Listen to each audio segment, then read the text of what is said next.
The first time I see James Peterson dance, I'm 18 and terrified, clutching my acceptance letter to Juilliard like it might dissolve if I loosen my grip. He's a second-year student performing at the orientation showcase, and I can't breathe watching him move. It's like his body is telling secrets the rest of us are too afraid to whisper. I grew up in Millfield, Pennsylvania, population 8,642, where my only dance partner was a broomstick in our cramped living room. Mom would come home from her second shift at the diner to find me spinning across our threadbare carpet, the TV flickering with recorded Broadway shows I'd watched so many times the VHS tapes were wearing thin. "You're something special, Lizzie," she'd say, her eyes heavy with exhaustion, but still managing to sparkle when I danced. "Miss Porter says she's never seen anyone with your gift."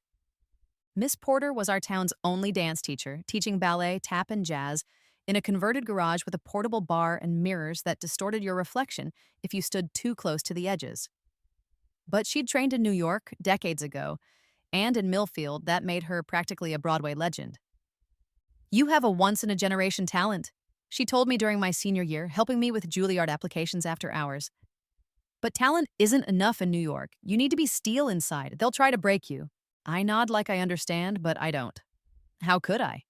My competitions have been small-town affairs where moms bring homemade cookies and everyone gets a participation trophy even when they mess up.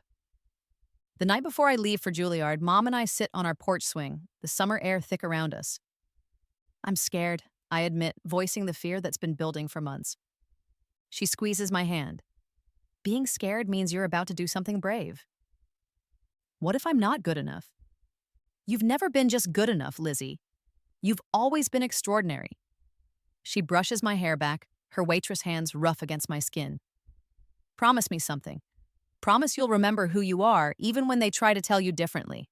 I promise, not knowing who they are or how hard they'll try. The next morning, I board a bus, with everything I own in 2 suitcases. One is filled with clothes. The other, more precious, contains my dance shoes, each pair wrapped in tissue paper like tiny glass treasures. Juilliard doesn't care that I was the star of Millfield. Here, everyone was the star of somewhere, and most of them had advantages I never did. Private coaches, summers at intensive programs, parents who were performers themselves. My first day, I stand at the bar, feeling like an imposter in a room full of prodigies. The teacher, Miss Kovalenko, walks between us with a wooden stick, occasionally tapping someone's leg or arm to correct position. When she reaches me, she stops. "Your technique is—" She pauses, searching for the word unrefined. "But there's something interesting happening. You dance from somewhere deep. Don't lose that." It's not exactly praise, but it's enough for me to exhale. That's when I first speak to James. He's at the bar opposite me, and I've been trying not to stare. Up close, he's even more striking. Sharp cheekbones, dark eyes that miss nothing, and a confidence that seems to alter the atmosphere around him. "She doesn't give compliments easily," he says, nodding toward Miss Kovalenko. "You must be good." "I don't feel good here," I admit, surprised by my own honesty. His smile is quick, transformative. "None of us did at first. I'm James." "Liz Mitchell," I say, extending my hand. "Mitchell," he repeats, testing it. "I'll remember that." Over the next few months, I work harder than I've ever worked in my life. My feet bleed through point shoes, my muscles scream, and I stay in the practice rooms long after everyone else has left. Sometimes I catch James watching me during class, his gaze analytical rather than admiring. Then comes the day that changes everything. "Mitchell," Miss Kovalenko calls out after class. "Peterson needs a new partner for the winter showcase. His is injured. You'll do—" It's not a question. James stands beside her, his expression unreadable. "Are you sure?" I ask, looking between them. "No," James says with a half smile. "But we'll find out." Our first rehearsal is awkward. I'm stiff with nerves, hyper-aware of every place his hands touch my waist, my arms. "You're thinking too much," he says after an hour of frustration. "Stop trying to impress me." "I'm not—" "You are," he cuts me off, "and it's making you dance scared. I need a partner, not a shadow." Something in me snaps, then stop treating me like I should be grateful for the opportunity. I expect anger, but he laughs instead, a genuine sound that transforms his face. "There you are. Now dance with me, Mitchell, for real this time." And I do. I let go of the fear, the self-consciousness, the constant comparison. For the first time since arriving at Juilliard, I dance like I used to in my living room in Millfield with my whole heart exposed. When we finish, we're both breathing hard, facing each other in the middle of the studio. Something has shifted between us. I can feel it like static electricity on my skin. Well, he says quietly, that changes things. The winter showcase makes us the talk of the school. People who never noticed me before suddenly know my name. James and I spend hours in the studio together, developing a partnership that feels like a secret language. When we dance, there's a conversation happening that only we understand. Late nights turn into early mornings. He tells me about growing up in Manhattan with parents who pushed him toward dance from the moment he could walk. I tell him about Mom and Miss Porter and broomstick partners. You dance like someone who's never been told how it's supposed to feel, he says one night as we stretch after rehearsal. It's what makes you interesting. Is that your way of saying I have bad technique? I tease. No, he says, suddenly serious. It's my way of saying you have something the rest of us lost a long time ago. I fall in love with him gradually, and then all at once, like stepping off a cliff I didn't know was there. I don't tell him. There's too much at stake. But sometimes I catch him looking at me when he thinks I'm not aware, and I wonder. By spring of my first year, James and I have performed together in 3 showcases. We've developed a reputation, the technically perfect upperclassman and his emotionally fearless partner. We push each other, challenge each other, create something together that neither of us could achieve alone.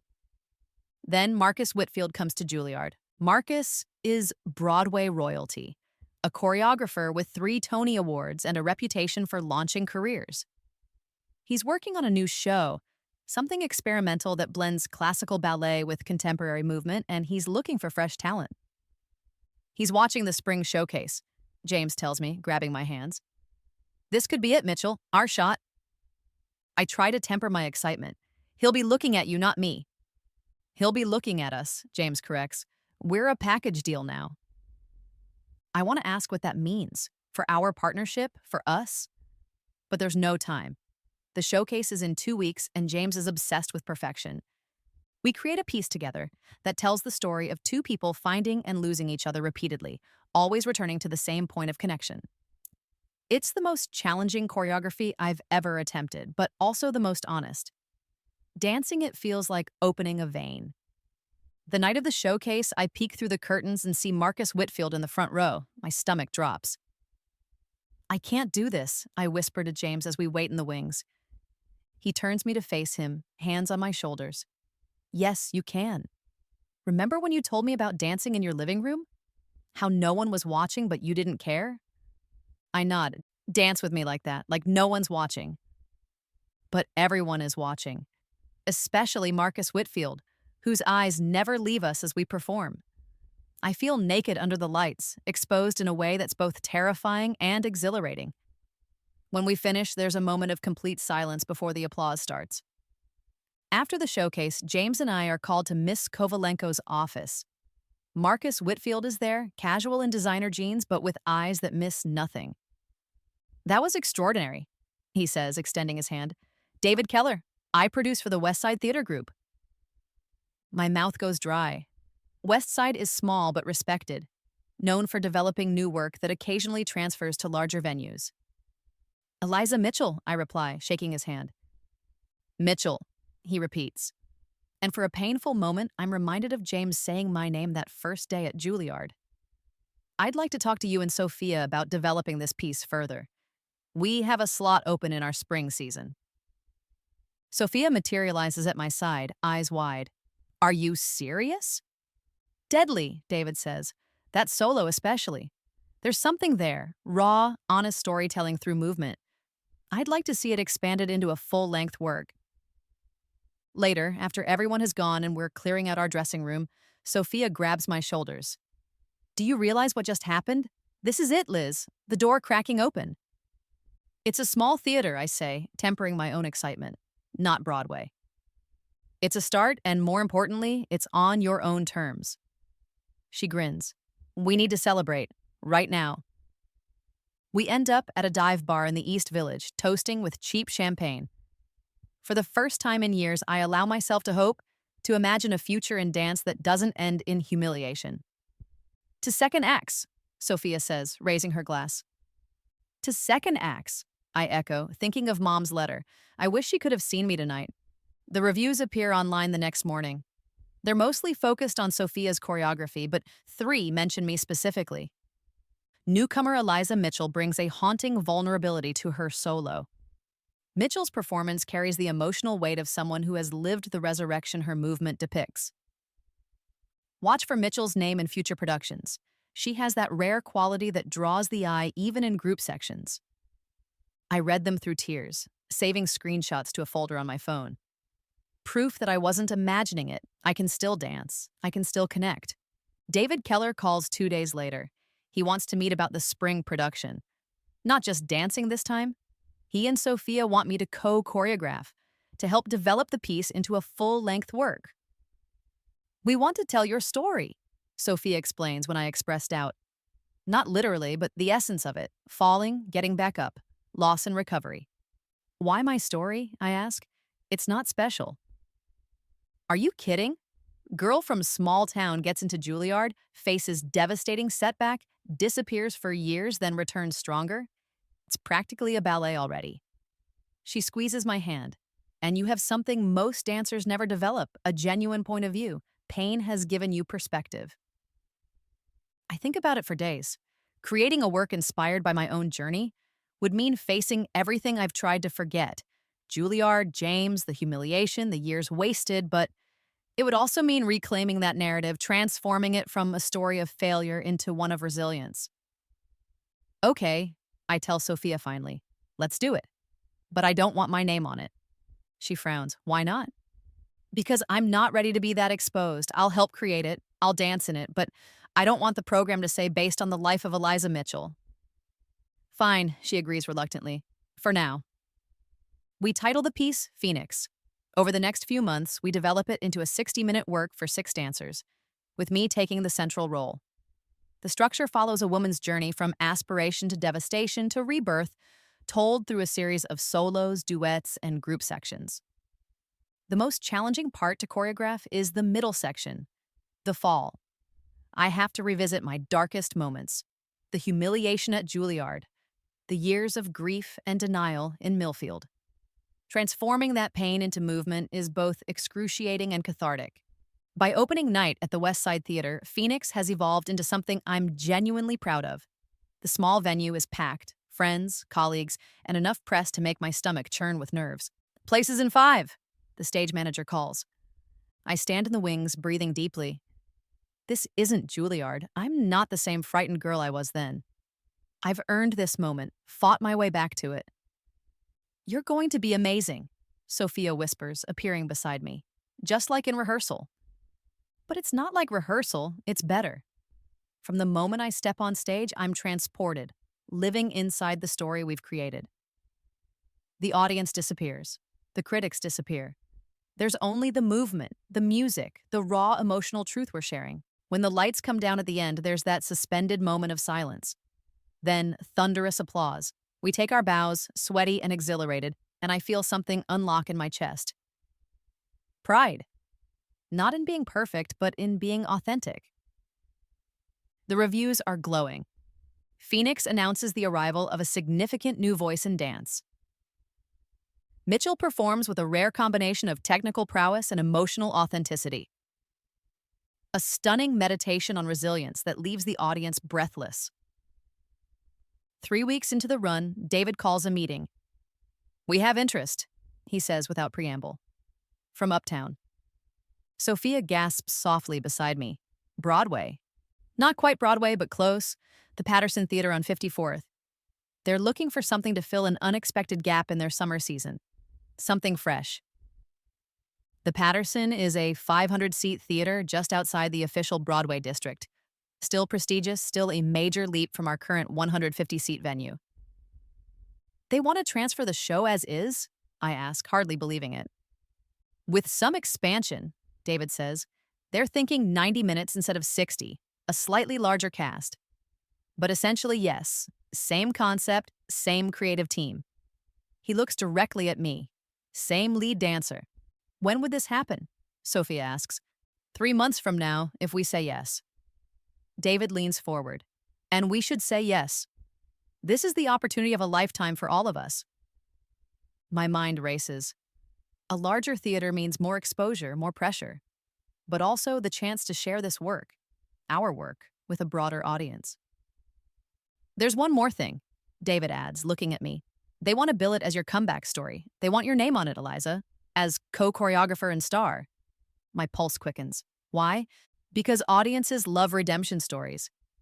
And frankly, it's a better marketing angle than new dance piece by unknown choreographers.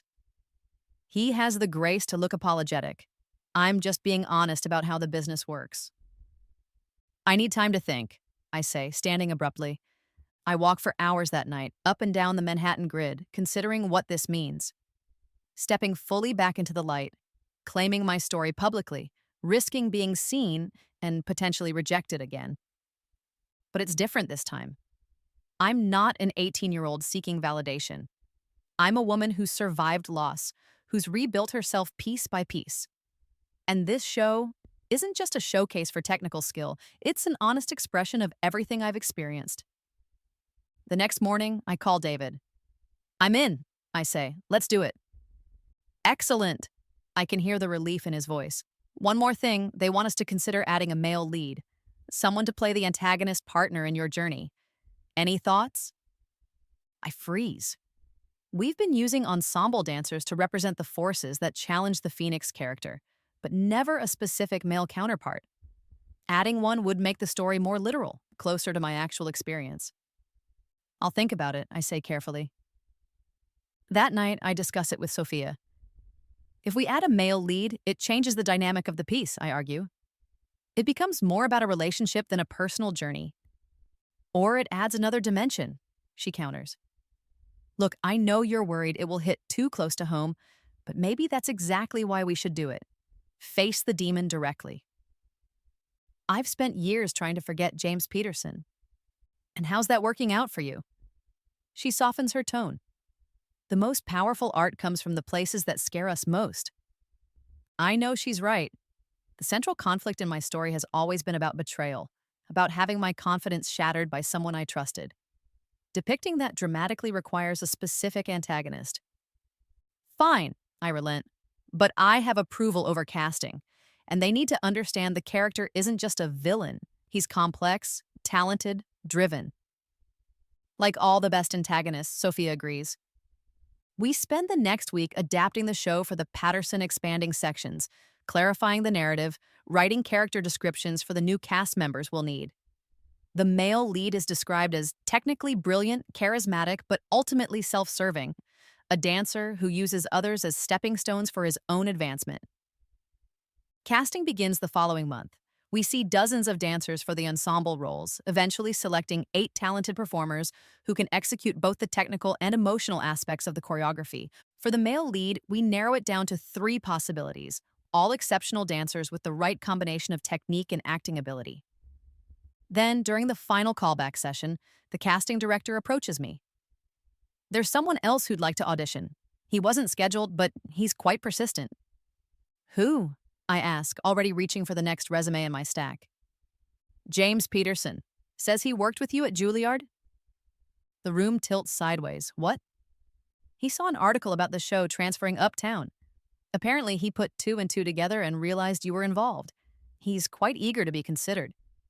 My first instinct is to refuse, to say absolutely not, never, under any circumstances, but something stops me. Maybe it's curiosity. Maybe it's the perverse desire to see him audition for me, to have our roles reversed. Or maybe it's the realization that facing him might be the final step in my healing process. Send him in, I say, surprising even myself. Let's see what he's got. The moment James Peterson walks into the studio, 5 years collapse into nothing.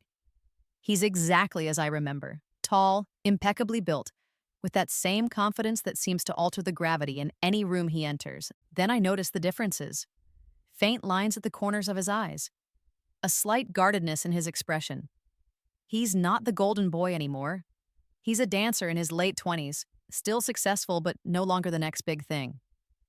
Eliza, he says, and hearing my name in his voice sends a jolt through me. Thank you for seeing me. Mr. Peterson, I reply, keeping my tone professionally neutral. We're auditioning for the role of Michael today. You've read the character description?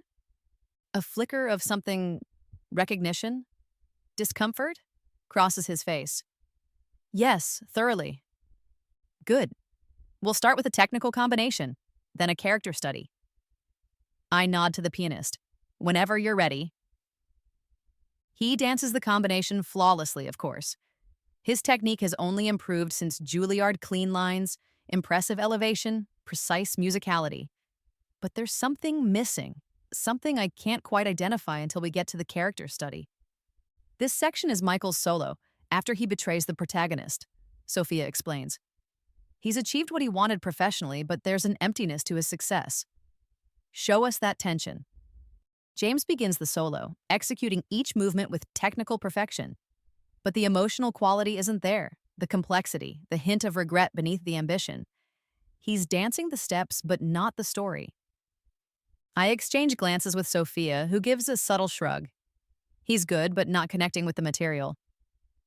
Thank you, Mr. Peterson, I say when he finishes. We'll be in touch. He doesn't leave. Can I try something else? A different approach? I should say no. Should thank him politely and move on to our other candidates. But I'm curious despite myself. What did you have in mind? May I see you dance part of the Phoenix's solo? Just to understand the quality better. It's a reasonable request from a professional perspective. Still, the thought of dancing for James again makes my palms sweat. 5 minutes, I say, stepping onto the floor. I demonstrate the section where Phoenix confronts her betrayer. Raw, vulnerable, but ultimately empowered. When I finish, James is watching me with an intensity that makes me uncomfortable. Again, he says softly, but this time, I'll respond. Without waiting for permission, he joins me on the floor. We haven't danced together in 5 years, but our bodies remember the connection. As I move through the choreography, he improvises responses, not following the combinations we taught him, but creating something new, specific to my movement quality. It's unnerving how quickly we find that old chemistry. But something has changed. I'm not the awestruck first-year student anymore, and he's not the untouchable star. We're equals now, artists with different strengths, different wounds. When we finish, the room is silent. Sophia stares at us, mouth slightly open. Even the pianist seems stunned. Well, I say finally, struggling to remain professional. That was informative. Hire me, James says directly. No one else can dance this role like I can. Because no one else has lived it? I challenge, dropping the pretense. He holds my gaze. Yes. I should say no. Every instinct for self-preservation screams to keep him far away from this project, from my hard-won recovery. But artistically, what just happened was undeniable. The connection between us creates something electric, something audiences would feel instantly. We'll discuss it and let you know, I say, gesturing toward the door. After he leaves, Sophia explodes. What the hell was that? That was James Peterson, I say unnecessarily. I know who he is. I meant, what was that chemistry? That was... She searches for the word, combustible. It's complicated. No kidding. She paces the room. Liz, he's perfect for the role. Technically, and whatever that energy is between you. But if working with him is going to be traumatic... It won't be, I interrupt, surprising myself with my certainty. I'm not that girl anymore. Are you sure? Because what I just saw wasn't entirely professional. It was artistic, I correct her. And yes, it comes from a personal history. But that's exactly what this piece is about, transforming pain into art. Sophia studies me carefully. So you want to cast him? Do I? The question echoes in my mind all day and into the night. Working with James would mean facing my past daily, reopening wounds I've spent years trying to heal. But avoiding him now would be another kind of running away. And the truth I can barely admit to myself, dancing with him again, even briefly, felt like completing a circuit that's been open for years. There's unfinished business between us, artistically if not personally. The next morning, I call Sophia. Let's offer him the role, I say, but with conditions. He needs to understand I'm co-choreographer and lead dancer. This is my show, my vision. If he can't respect that, we go with someone else. I'll have the contract drawn up, she promises. Are you sure about this? No, I admit, but it feels like the right risk to take. James accepts the offer immediately. At our first full company rehearsal, I make the power dynamic clear, addressing the entire cast. Welcome to Phoenix. This piece is personal for me, as some of you may know. It's about falling and rising, about finding strength through vulnerability. I expect everyone to bring their full artistic selves to this process, but also to respect boundaries. This is a professional environment, first and foremost. My eyes meet James's as I say this last part. He gives a slight nod of understanding. The first weeks of rehearsal are intense but productive. We expand the original choreography, develop the characters more fully, deepen the narrative. James proves himself a dedicated company member, always prepared, respectful of the process, genuinely engaged with the material. But there's a distance between us. We speak only about the work, never about our shared past. The unspoken history hangs in the air whenever we're alone together, a conversation we're both avoiding. 3 weeks before opening at the Patterson, we reach the most challenging section of the show, the betrayal scene, where Michael deliberately humiliates the Phoenix character in front of her peers. It's the most directly autobiographical moment in the piece, and I've been dreading it. Let's run it from the beginning of the scene, I instruct the company. Remember, this is the turning point for both characters. It sets in motion everything that follows. The music begins, and James and I move through the complicated partnering sequence that leads to the moment of betrayal. Technically, it's flawless, but emotionally, something's missing. Again, I say when we finish, it needs to hurt more. We run it 3 more times. Each attempt is technically perfect and emotionally hollow. Take 5, everyone, Sophia calls, sensing my frustration. When the other dancers leave, she approaches us. What's not working here? It's too clean, I say, too careful. We're executing the choreography exactly as written, James points out. That's the problem, I snap. You're executing it, not living it. Sophia looks between us. Maybe you two need to talk. Really talk, I'll give you the room. After she leaves, an uncomfortable silence falls. James sits on the floor, stretching his shoulders. I remain standing, arms crossed. You know why this scene isn't working, I say finally. He looks up at me. Because we're pretending this is just choreography and not our actual history. Yes. So what do you want to do about it, Eliza? You've made it clear our past is off limits for discussion. Because there's nothing to discuss. You used me, you humiliated me, my career ended. End of story. He shakes his head. That's not the whole story. It's the only part that matters for this show. Is it? He stands, facing me directly. Because right now, this scene feels one-dimensional. If Michael is just a villain, there's no complexity, no real drama. He's right, and I hate that he's right. So, what are you suggesting? That we actually talk about what happened. Not just the day of the showcase, but everything before and after. Clear the air so we can bring authenticity to these roles? The thought makes me physically nauseous. I've spent years compartmentalizing that pain, sealing it away. This isn't therapy, James, it's work. Sometimes they are the same thing. He steps closer. You're using this show to tell your story, to reclaim your narrative. I respect that. But if you want it to be honest, you have to be willing to hear my side too. Your side? I laugh bitterly. What's your side? That I wasn't good enough? That I was just a stepping stone? That I was terrified, he says quietly. That I saw how good you were and panicked. I stare at him, uncomprehending. What are you talking about? He runs a hand through his hair, a gesture so familiar it makes my chest ache. You were a first-year student with more raw talent than most of the graduating class. When we danced together, people watched you, not me. Marcus Whitfield watched you. That's not true. He offered you the solo contract after I made sure you weren't in the picture anymore. The admission hangs in the air between us. I knew if we continued as partners, eventually you'd outshine me. So, I destroyed your confidence before that could happen. The room spins slightly. This revision of history is too disorienting, too contrary to the narrative I've carried for years. I don't believe you, I say automatically.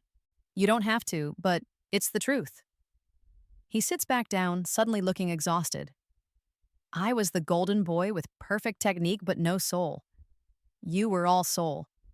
Together, we were extraordinary, but I couldn't handle being part of a we. I needed to be the star.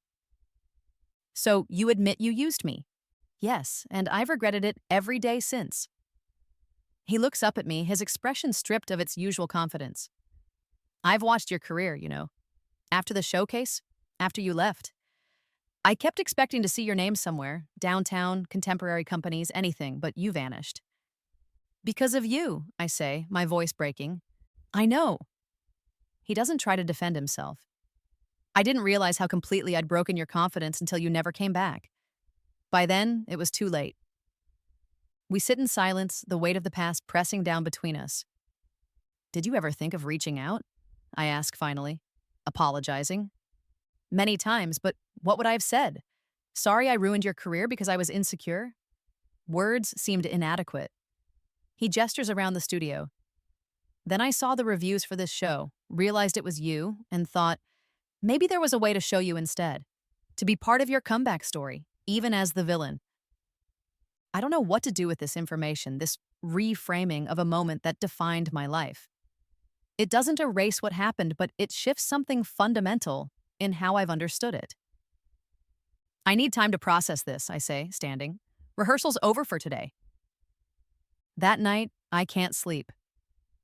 James's revelation forces me to re-examine every memory, every interaction from our Juilliard days. Were there signs I missed? Moments where his insecurity showed through the golden boy facade?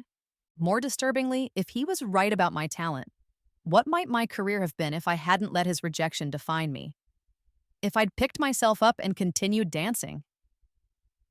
The next morning, I arrive at the studio early, needing time alone before the company arrives. To my surprise, James is already there, marking through his solo. He stops when he sees me. I wasn't sure you'd come today. This is my show, I remind him. I'm not going anywhere. I know, you're stronger now. He hesitates. Did you think about what I said? All night. I set down my bag, meet his eyes directly. I don't forgive you, James. What you did was cruel and selfish, regardless of your reasons. He nods, accepting this. But, I continue, I understand it better now, and I think we can use that understanding to make this scene work. How? By being honest with each other in the moment. Not just executing steps, but remembering what it felt like for both of us. The connection, the betrayal, the fear. All of it. That sounds intense. It will be, but that's what this piece demands. When the company arrives, Sophia can immediately sense the shift between us. Everything okay? She asks quietly. It will be, I assure her. Let's run the betrayal scene again. This time, as we move through the choreography, I allow myself to remember not just the pain of rejection, but the joy that came before it. The electric partnership, the sense of possibility, the way dancing with James made me feel invincible until it shattered me. And I can see he's doing the same. Dancing not just Michael, but himself at 20. Ambitious, insecure, making a choice he doesn't fully understand the consequences of. When we reach the moment of betrayal, something breaks open between us. The movement becomes raw, visceral, alive with authentic emotion. I feel tears on my face as I dance the humiliation, the devastation. And I see something new in James's performance. Not just cruelty, but regret taking root in the moment of victory. We finish the scene in silence. The company stares, the energy in the room transformed. That, Sophia says finally, is what this piece is about. From that day forward, rehearsals take on a new intensity. James and I don't discuss our past again directly, but we bring it into the work. Each performance becomes a conversation about ambition, betrayal, forgiveness, and resilience. Opening night at the Patterson arrives all too quickly. The theater is sold out with critics from every major publication in attendance. Backstage, I pace nervously, the old fear threatening to resurface. James finds me in a quiet corner. You okay? Just the usual opening night nerves. I lie. Liar. His smile is gentle. You're thinking about Juilliard, about freezing on stage. I nod, unable to deny it. That's not going to happen tonight, he says with certainty. How do you know? Because you're not that girl anymore. He gestures toward the stage. You created this, Eliza. This is your vision, your story. No one can take that from you. Not the critics, not the audience, and certainly not me. Before I can respond, the stage manager calls places. James squeezes my shoulder once, then disappears to his own starting position. Standing in the wings, I think of Mom, of her last request to see me dance again. I think of the letter she left me. Seed money for your second act. I think of James and the complex truth of our shared past. And I think of myself, not just the girl from Millfield or the Juilliard dropout, but the woman I've become. The artist I've fought to be. The lights dim. The music begins. I step onto the stage. What follows is the performance of my life. Every movement feels charged with meaning, every interaction with James alive, with our complicated history. The audience is with us every step of the way, gasping at the betrayal, silent during the fall, erupting as Phoenix rises from her despair to claim her power. By the final scene, when Phoenix confronts Michael one last time, not for revenge, but for closure, I'm no longer performing.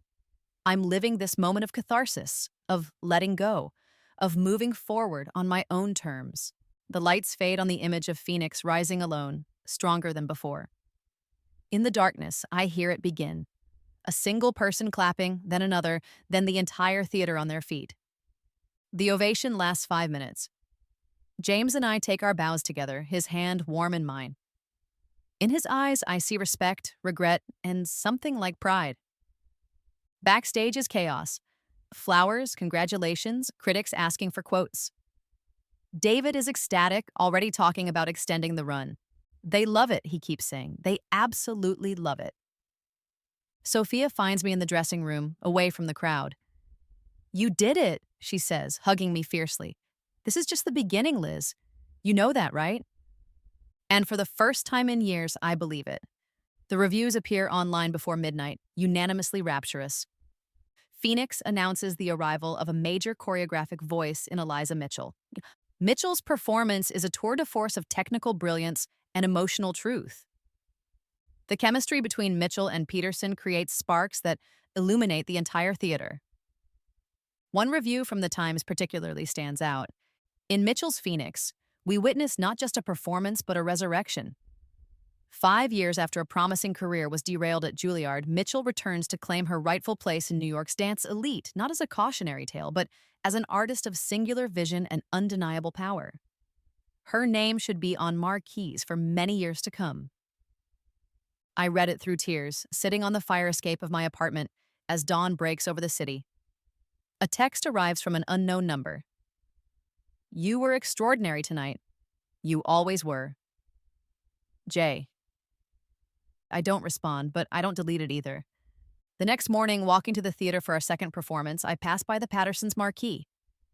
There it is in lights, larger than life. Phoenix, choreographed by Eliza Mitchell and Sophia Lynn, starring Eliza Mitchell and James Peterson. I stop, staring up at my name. 5 years ago, James Peterson refused to dance with me again, destroying the career I thought I wanted. Today, my name lights the Broadway marquee he cleans with his humbled presence below mine, but the victory isn't in his demotion or my elevation. It's in the fact that I'm still here, still dancing, still creating now on my own terms, telling my own story. And in that story, I'm not defined by one moment of rejection or one person's cruelty. I'm defined by my resilience, by every fall and rise, by the phoenix I became when the fire had burned everything else away. Reaching into my pocket, I touch Mom's letter, worn soft from constant handling. Seed money for your second act. The second act has begun, and this time I'm writing it myself. He begins, and I hold my breath. Exactly what I've been looking for. He wants us both for the ensemble of his new show. It's not a starring role. We'd be dancers in the company performing his choreography, but it's a foot in the door, a real Broadway credit before I've even finished my first year at Juilliard. We start rehearsals in June, Marcus says. I'm expecting big things from both of you. That night, there's a party at an off campus apartment to celebrate the successful showcase. Everyone's talking about James and me getting picked for Marcus's show. I have never been the center of attention like this before, and it's intoxicating. Or maybe that's the champagne someone keeps refilling in my plastic cup. James finds me on the fire escape around midnight, where I've gone to get air and gather my spinning thoughts. There she is, he says, climbing out to join me. Broadway's next big thing. I laugh, giddy with everything. That's you, not me. Don't do that, he says, suddenly serious. Don't diminish what's happening. I'm just being realistic. You're the star, James. I'm just lucky to be your partner. He moves closer, and the air between us feels charged. Is that all you want to be? My partner? My heart pounds so hard I'm sure he can hear it. This is the moment I've imagined for months, replayed in my head during sleepless nights. No, I whisper, not just your partner. He kisses me then, and the world falls away. His hands frame my face like I'm something precious, something worth careful handling. When we break apart, I'm dizzy with happiness. I've wanted to do that since our first rehearsal, he admits, his forehead resting against mine. Why didn't you? Because I wasn't sure if what I felt when we danced was real or just... He trails off. Just what? Just the chemistry we needed to make the performance work. I pull back slightly, searching his face. And now? Now I'm sure. He kisses me again, deeper this time. It's real, Mitchell. We're real. We stay on that fire escape until the party dwindles inside, talking about the future. Our future. Broadway, maybe film after that. Creating work together, being partners in every sense. By the time we climb back through the window, I'm floating. This is everything I've ever wanted. Recognition for my dancing. Broadway within reach, and James Peterson looking at me like I'm the answer to a question he's been asking his whole life. I should know better than to trust perfect moments. They never last. The next morning, I wake to texts from classmates about the final performance for my year-end evaluation. It's scheduled for that afternoon, a solo piece each first-year student has choreographed for themselves. Mine is a contemporary ballet piece I've been working on for months, about a girl finding her voice. I'm floating on air from last night, replaying every moment with James. I text him, nervous about my solo today. See you after? His response comes an hour later. Can't make it, busy with Marcus stuff. It's fine, I tell myself. We're both caught up in the Broadway whirlwind. There will be time for us later. When I arrive at the dance theater for the evaluations, something feels off. People are looking at me strangely, conversation stopping when I walk by. I find my friend May from my composition class. What's going on? I ask. Everyone's acting weird. She looks uncomfortable. You haven't heard? James is performing with Veronica Taylor for the special faculty showcase right before our solos. What? My stomach drops. We always dance together for showcases. Apparently, he told faculty he needed someone with more advanced technique for this piece. Her voice is gentle, but the words cut deep. I'm sorry, Liz. I thought you knew. I don't have time to process this before we're called into the theater. The faculty showcase comes first, featuring exceptional student work selected by teachers, and there he is. James, partnering with Veronica Taylor, a technically flawless third-year student who's never had to work for anything in her life. Their piece is beautiful, clinical in its precision. Nothing like the raw, emotional work James and I create together. But the faculty loves it. I watch from the wings, my heart cracking open as his hands hold her the same way they held me just hours before. When they finish, James catches my eye backstage. I don't know what I expect. Guilt? An explanation? Instead, he gives me a cool nod like we're distant acquaintances. James, I grab his arm as he passes. What's happening? Last night was fun, he says, voice low enough that only I can hear. But things are moving fast now. Marcus is watching everything I do. So you cut me out without even telling me? He glances around, making sure no one is listening. Look, you're good, Mitchell. Good enough to help me get noticed, but let's be real, you're not at my level, not technically.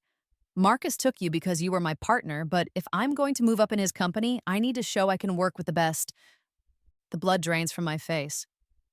I thought you said we were a package deal. His laugh is soft, almost pitying. That was before Broadway came knocking. This is the real world now. You should be grateful I helped get you this far. Before I can respond, my name is called for my solo. I move to the center of the stage in a daze, the lights blinding me. The music starts. A hauntingly beautiful piano piece I've rehearsed to hundreds of times, but my body won't move. I stand frozen as the music plays, as faculty members shift uncomfortably in their seats, as whispers start. I can't breathe, can't think, can't feel anything but a crushing weight on my chest. The music continues its relentless progression while I remain still, exposed under the lights. Someone calls my name. Miss Kovalenko stands, concern etched on her face. Miss Mitchell, are you all right? The room starts to spin. Black spots dance at the edges of my vision. I hear laughter. Is it real or in my head? And I catch a glimpse of James in the wings, Veronica's hand possessively on his arm. I run. Off the stage, through the backstage area, out into the hallway, not stopping until I reach the bathroom where I collapse into a stall and vomit until there's nothing left. Later, I learned that Marcus Whitfield was there, watching my meltdown. By evening, the Broadway offer is rescinded. Just for me, not for James. By the next day, the story has spread through Juilliard like wildfire. Liz Mitchell, the small-town nobody who couldn't handle the pressure, who froze on stage and threw away her one shot. I don't return to my dormitory. Don't answer calls from concerned classmates. Instead, I pack my things and take a bus back to Millfield. My dance shoes left behind in a trash can outside Juilliard's front entrance. Order up! I balance 3 plates along my arm, a skill not entirely unlike dance, though I try never to make that comparison. It's been 2 years since Juilliard, 2 years since I've done more than basic stretches in my bedroom when the ache in my muscles becomes unbearable. Here you go, folks, I say, placing steaming plates of eggs and pancakes in front of the morning regulars at Sally's Diner. They're the same people who've been coming for breakfast every day since I was a child, the same people who watched me grow up and leave for New York with stars in my eyes, then return with those stars extinguished. They're kind enough not to mention it anymore. Thanks, Lizzie, old Pete says, already reaching for the syrup. Your mama coming in for the late shift? I nod, forcing a smile. Just as soon as she's done at the hospital. Physical therapy today. Mom's rheumatoid arthritis has gotten worse in the years I've been home. Some days her hands are so swollen she can barely hold a coffee pot. But she refuses to stop working, even with my contributions to the bills. We Mitchell women don't quit, she says whenever I suggest she cut back her hours.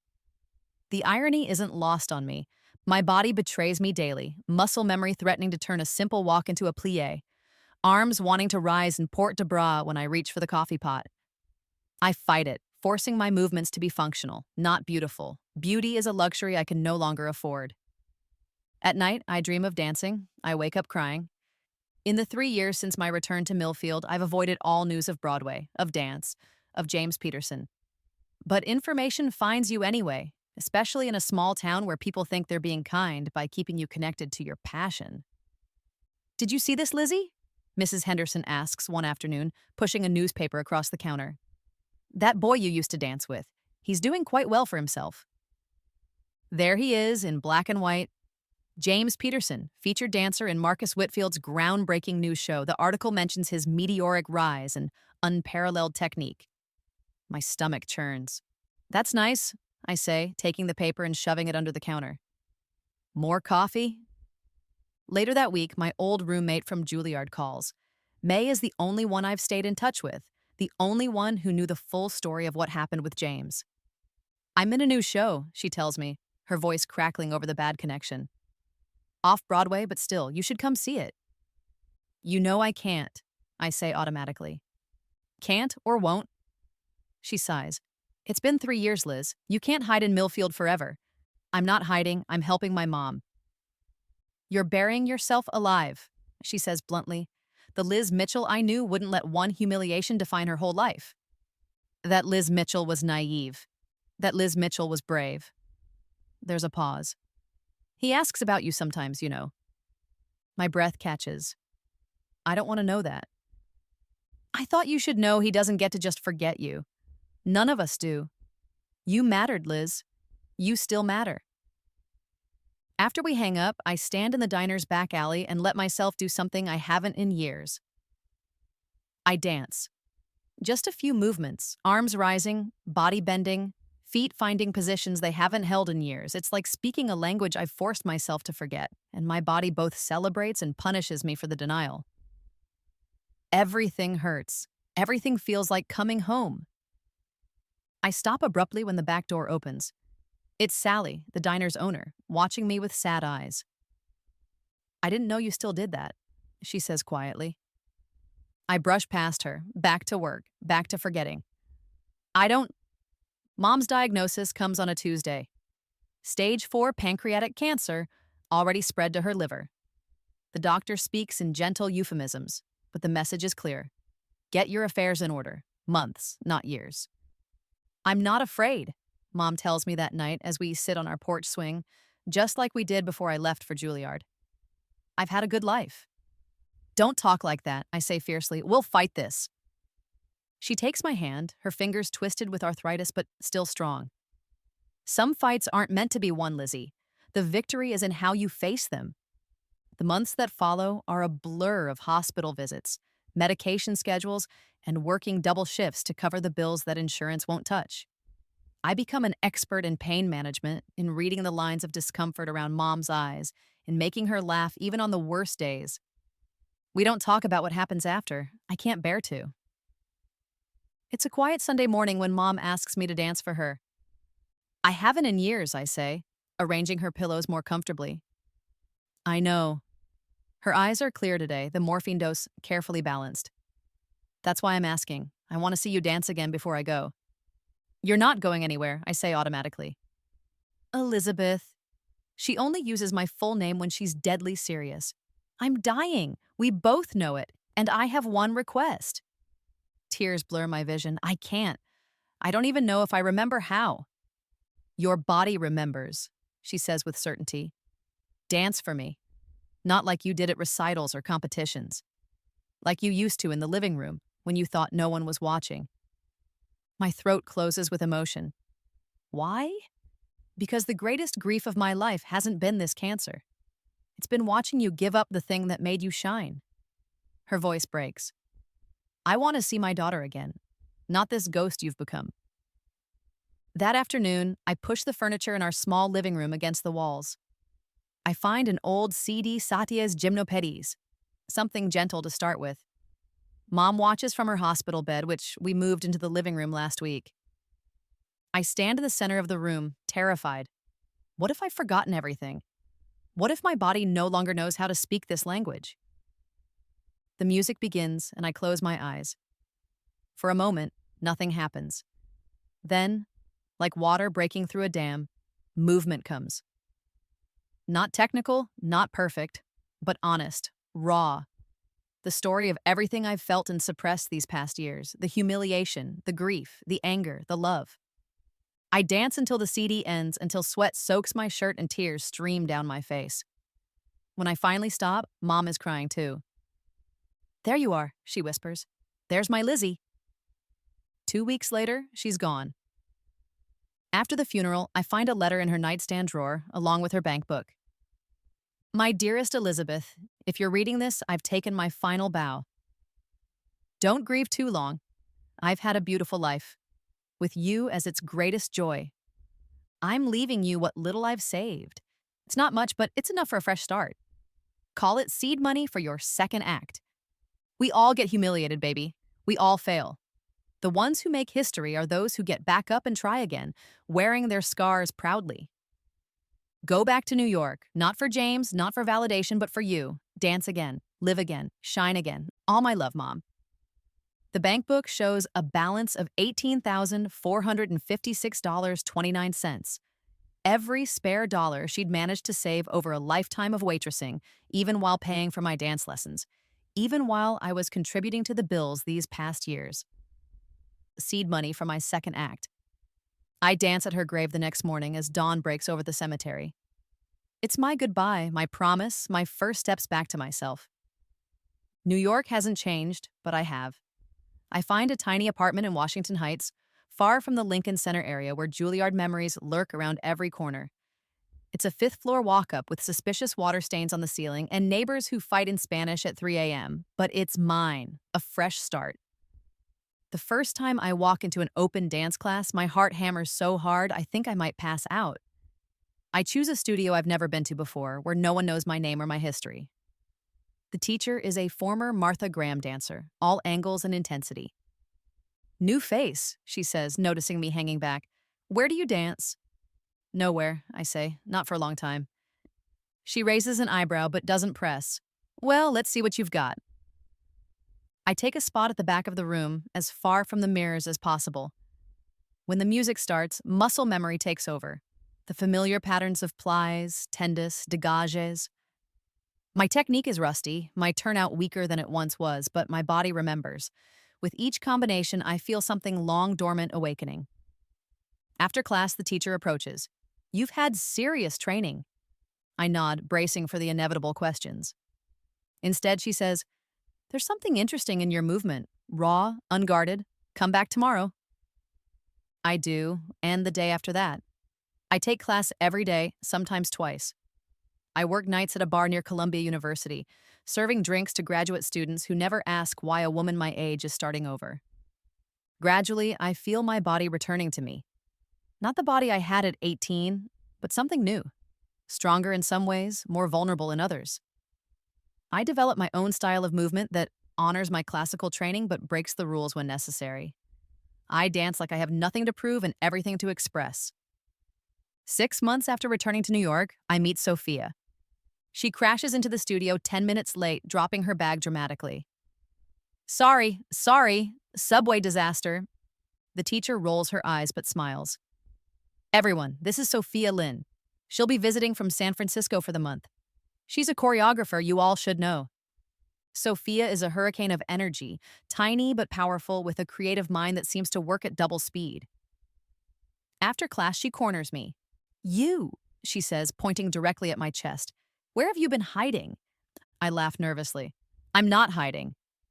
Your movement quality it's like watching someone speak a language they invented." "Who do you dance with?" "No one," I admit. "I just take class." Her eyes widen. "Criminal, absolutely criminal. Have coffee with me, now." Over cappuccinos, I find myself telling Sophia a carefully edited version of my story. Juilliard, yes. The humiliation, yes. James, not by name. Just a partner who betrayed me, and stage fright that ended my career before it began. She listens without interruption, then says, "So you ran away and buried your gift for years, and now you're back but playing it safe by hiding in the back of class." She shakes her head. "What a waste." "Excuse me. You heard me. You've been through the fire and came out with something genuine to say, but you're whispering when you should be shouting." She leans forward. "I'm choreographing a piece while I'm in town. Nothing major, just a small showcase. Be in it." "I don't perform anymore." "Bullshit. You perform every day in class. I've seen you when you think no one's watching. You're not marking the combinations. You're dancing full out. You're performing for yourself. That's different. Why? Because no one can reject you if no one sees you?" She sits back. "I get it. Being visible is terrifying. But invisibility is a slow death for artists like us." I don't say yes that day or the next. But I help Sophia develop movement phrases for her piece, offering suggestions, demonstrating possibilities. We work after hours in the studio, experimenting with her choreographic ideas. It feels good to create again, even if I'm just a body translating someone else's vision. One night, after a particularly intense session, Sophia says, "You could be choreographing your own work." I shake my head. I wouldn't know where to start. "Yes, you would. You already have a story worth telling." She gestures to my body. "It's written all over you. The girl who lost everything and found her way back. People need to see that, Liz." "What if I freeze again? What if I can't handle being watched?" "Then you'll have tried and failed honestly instead of hiding and wondering what if for the rest of your life." She squeezes my shoulder. "Just think about it." I do think about it. I think about Mom's letter seed money for your second act. I think about the girl who danced with a broomstick in Millfield, who didn't care who was watching because the joy was in the movement itself. I think about James Peterson and what he took from me, Not just a Broadway opportunity, but my belief in my own voice. The next day, I tell Sophia I'll dance in her showcase. Not in the core, she clarifies. I want to create a solo for you. My stomach drops. A solo means all eyes on me. Exactly. Her smile is challenging. Time to reclaim your spotlight, Eliza Mitchell. It's the first time in years anyone has called me by my full name.